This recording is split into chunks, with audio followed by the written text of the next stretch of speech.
Bismillahir Rahmanir Rahim. Alhamdulillahi Rabbil Alameen. Wassalatu wassalamu ala ashrafil anbiya'i wal mursaleen. Sayyidina Muhammadin wa ala alihi wa sahbihi ajma'in. I get to dip in and out of quite a variety of Muslim communities, and I always think it's one of the strengths of Islam in the West that we have so many bands of the Muslim spectrum available to us. But one thing that I've noticed that most communities have in common now, that certainly Muslims of earlier, more peaceful generations would have regarded as a serious worry, is that people are in a state of agitation. When I became Muslim 21 years ago, one of the things that attracted me and held my attention was the peacefulness, serenity and acceptance of ordinary Muslims. That you would step into a mosque for Jummah prayer and there was a genuine sense that this was an oasis of tranquility, serenity and calm that was a welcome, indeed essential place of rest from the agitations and stresses of people's ordinary lives outside.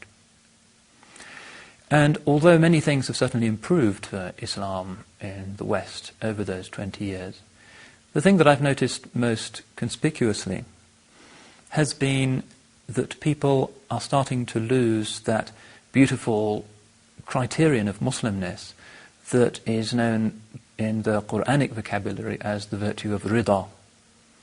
Rida means tranquil, serene acceptance of Allah's will. And it's alarming, I think, that Muslims should feel so agitated, disturbed by the state of today's world. Not that they should approve of today's world. In fact, it would be a worrying indictment of the legitimacy of the religion if the modern world outside were to approve of us. We complain about negative stereotypes and hostility, but in fact that's always been the way of the believers against the uncomprehending outside world. That, in a sense, is a sign of our legitimacy, not something that we should worry and campaign against, although obviously false information has to be corrected. And those religions that are approved of and patted on the head by secular, consumerist, capitalistic modernity are by that very same token really interrogated in a source of worry from the point of view of legitimate traditional perspective, because true religion is about akhirah, it's about transcending the self, it's not about gratifying or discovering the self, which is the watchword of today's world. So we should be proud that the modern world doesn't like us. That's a sign of authenticity. Nonetheless, it's also the case that Muslims, when they view this incomprehension or hostility from the outside world, don't find solace in the traditional virtue of rida in the way that often we did. We find forms of agitation, we find insecurity, and the necessary consequence of that, which is that instead of being so relaxed that we're forgiving and inclusive and we see the best in everybody, we increasingly judge because the slightest difference between ourselves and the doctrine or the practice of another Muslim somehow makes us feel even more insecure.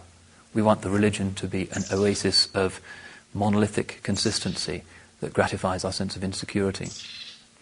Now that's very dangerous for communities because the religion itself is supposed to provide a sense of absolute constant assurance and relaxation and serenity that everything that happens is by the will of Allah subhanahu wa ta'ala.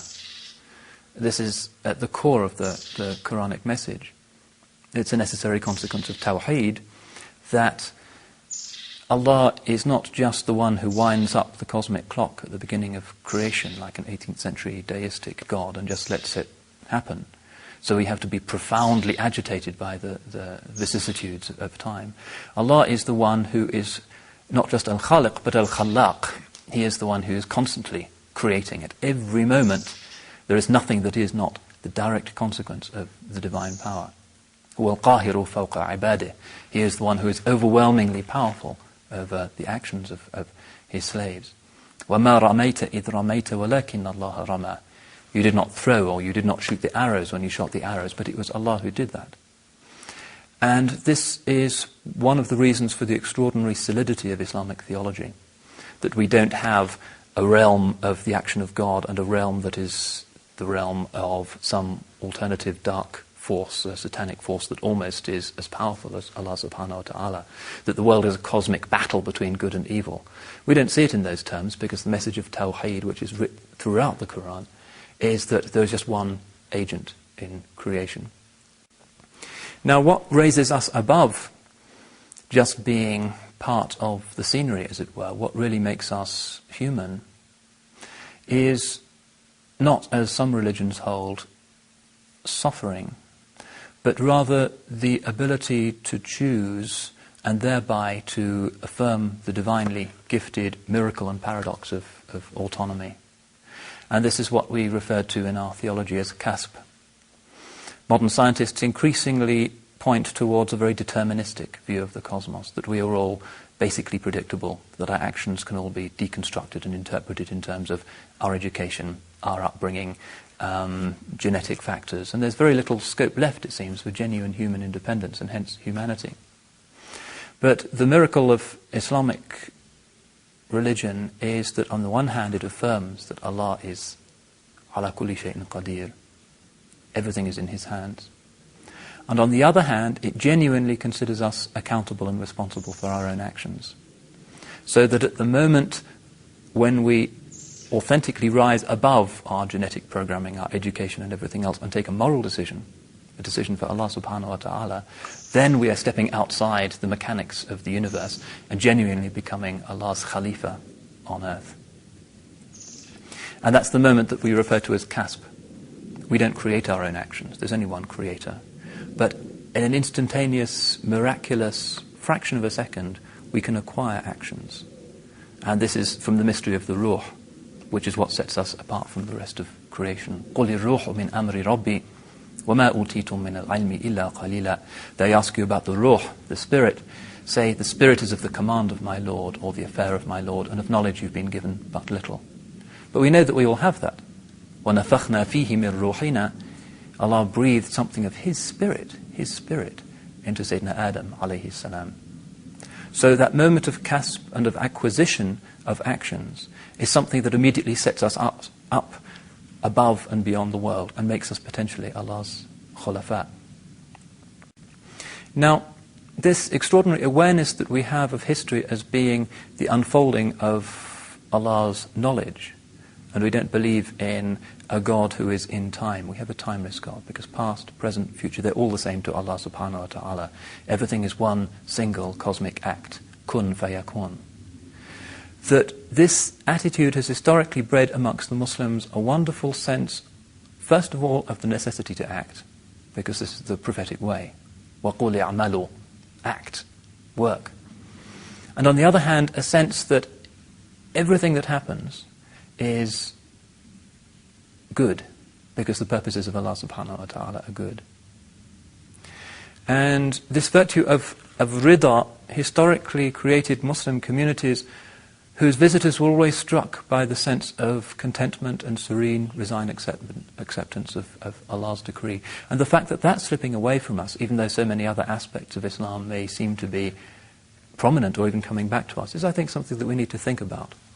Because it's an impugning and a compromising of our tawheed to suggest that what's happening in today's world is not the direct will of Allah subhanahu wa ta'ala. Sometimes we see in the world manifestations of the divine beauty and grace and forgiveness. And that's preponderant. Sometimes we see in the world manifestations of the divine rigor and wrath. And this is one of the big differences between our understanding and, say, the Christian understanding. Christians say, God is love, and immediately they can't explain the meningitis virus or concentration camps or whatever, and that's a major source of loss of faith amongst them. Now we say that Allah is indeed Rahman and Rahim, and He is Al-Wadud, He has those beautiful attributes, and they do predominate. And at the end, when good and evil are finally differentiated, we will see that the Rahmah predominates over the divine wrath.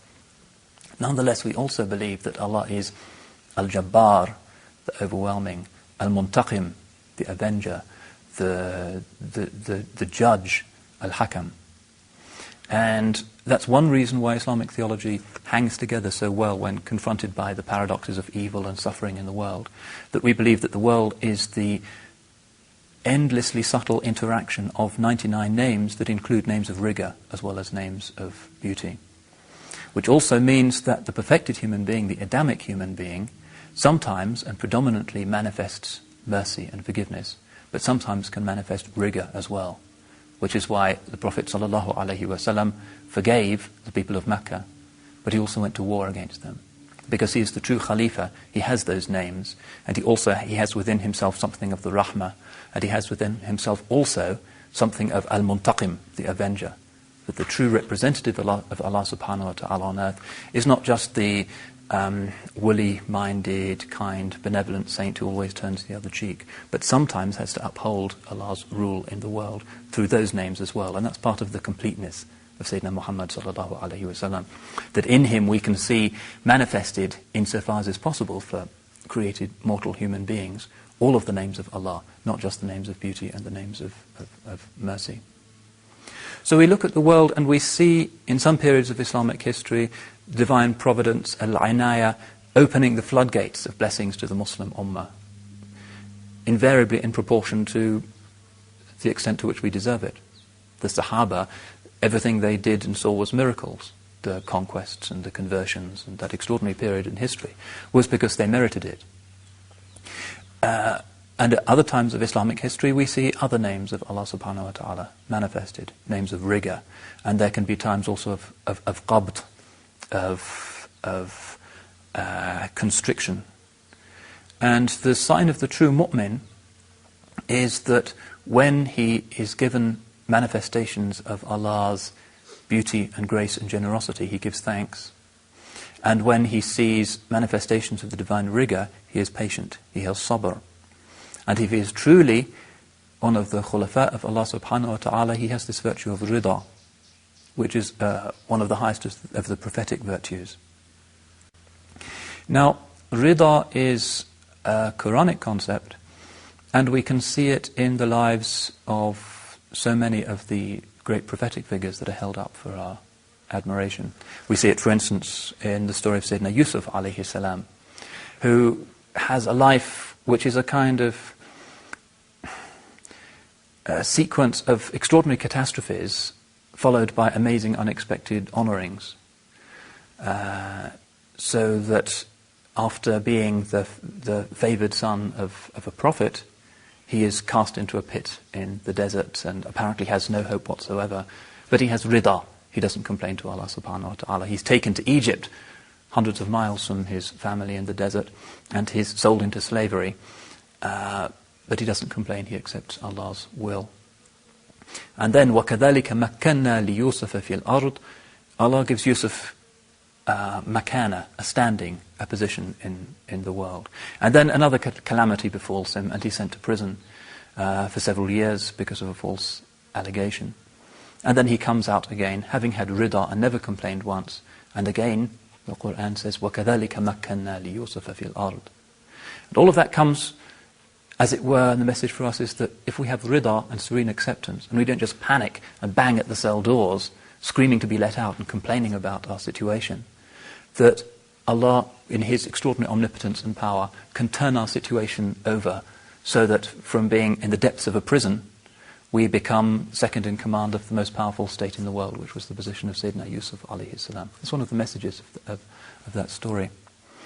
And also Sayyidina Ayyub alayhi salam, another classic example. وَأَيُّوبَ إِذْ نَادَى رَبَّهُ أَنِّي مَسَّنِيَ الضُّرُّ وَأَنْتَ أَرْحَمُ الرَّاحِمِينَ. It says, and Ayyub, when he said,